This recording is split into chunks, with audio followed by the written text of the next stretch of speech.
हमारा प्रिय मित्रों, शुभ संदेश का नया दिन के लिए गाओ राजाओं के राजा यीशु का नया गीत मिलके सब साथ।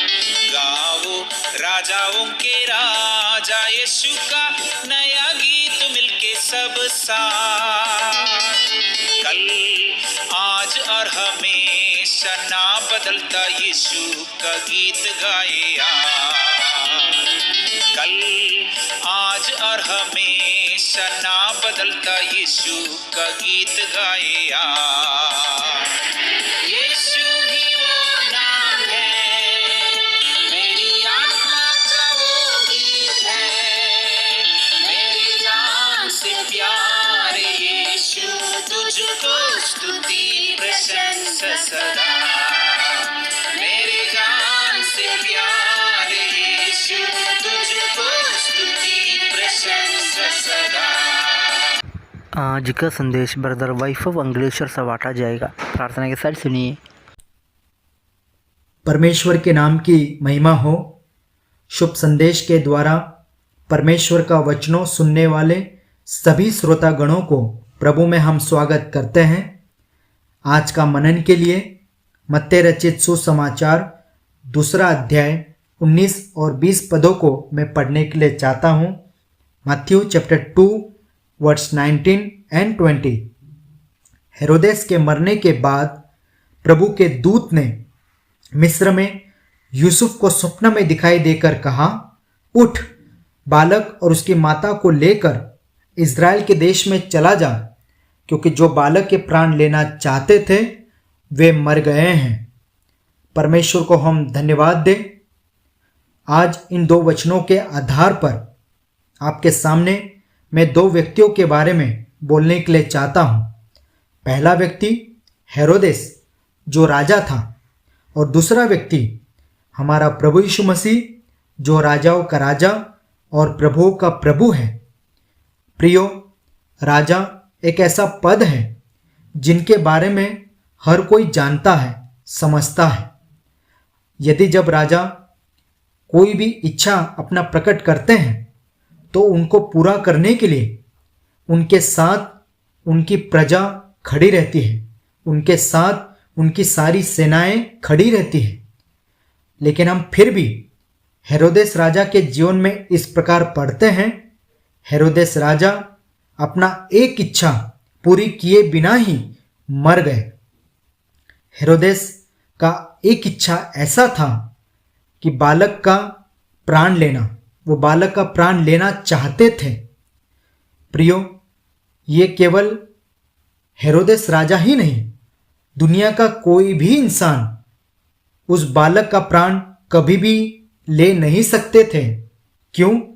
क्योंकि वो बालक कोई और बालक नहीं परंतु हमारा प्रभु यीशु मसीह है। प्रियो, प्रभु यीशु मसीह के बारे में पवित्र शास्त्र में कई जगहों में और लिखा गया है, बल्कि प्रभु यीशु मसीह ने स्वयं अपने बारे में कई वचनों में बोला है।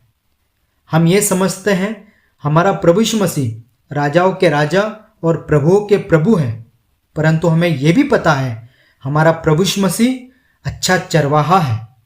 इसीलिए जब यूहन्ना रचित सुसमाचार 10वां अध्याय और 11वें वचन में हम पढ़ते हैं, अच्छा चरवाहा मैं हूं, अच्छा चरवाहा भेड़ों के लिए अपना प्राण देता है। देखिए प्रियो, हेरोदेस राजा जो प्रभु का प्राण लेना चाहता था लेकिन वो पूरा नहीं कर पाया, वो आखिर में मर गया।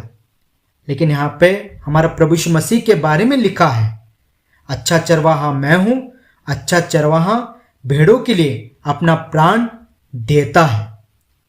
जब इस वचन को मैं पढ़ रहा था तो जिस प्रकार प्रभु यीशु मसीह ने बताया, मैं अपना प्राण स्वयं दे रहा हूं। जब हम इस वचन के आधार पर और एक वचन को हम तुलना करके पढ़ेंगे तो हमें यह समझ में आते हैं कि हमारा प्रभु यीशु मसीह अपने भेड़ों के लिए क्यों प्राण देने के लिए तैयार है और क्यों प्राण देना चाहते थे। मत्ती रचित सुसमाचार 20 अध्याय 28वें वचन को जब हम पढ़ेंगे, मत्ती रचित सुसमाचार 20वां अध्याय 28वें पद को जैसे कि मनुष्य का पुत्र वह इसलिए नहीं आया कि उसकी सेवा टहल की जाए, परंतु इसलिए आया कि आप सेवा टहल करें और बहुतों की छुड़ौती के लिए अपने प्राण दें। देखिए, यहाँ पे स्पष्ट रीति से हमें समझाया गया है हमारा प्रभु यीशु मसीह और हमारे लिए क्यों अपना प्राण दिया, हमें छुड़ाने के लिए। हम कहाँ पर बंधन में थे प्रियो? हम बंधन में जरूर थे। हम पाप का बंधन में थे, पाप का गुलामी के बंधन में थे, हम कैद थे। हम वहां से आजाद हो नहीं पा रहे थे, हम अपने आप से छुड़ा नहीं पा रहे थे, और उस छुड़ौती के लिए प्रभु यीशु मसीह ने अपना प्राण दिया है।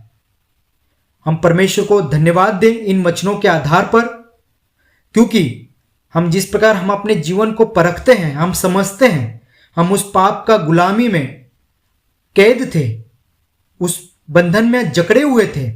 उस बंधन से मुक्त करने के लिए, हमें आजाद करने के लिए, हमारी छुड़ौती के लिए परमेश्वर ने अपने इकलौते पुत्र हमारे प्रभु यीशु मसीह को इस धरती पर, इस पृथ्वी पर हमारे लिए भेजा।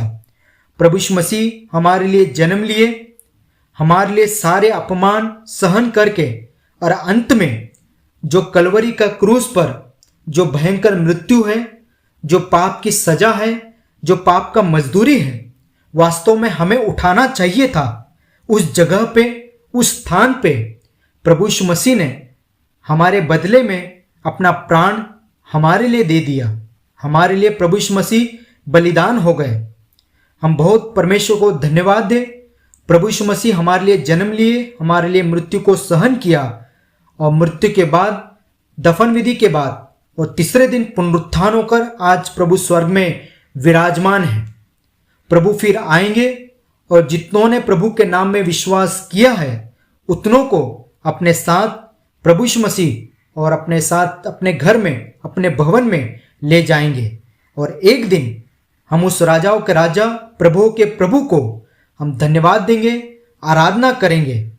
परमेश्वर इन वचनों के द्वारा हमें समझने के लिए और परमेश्वर को समझकर अपना जीवन को आगे बढ़ाने के लिए प्रभु हम सबको मदद करें। परमेश्वर के नाम की महिमा हो। जय मसीह की।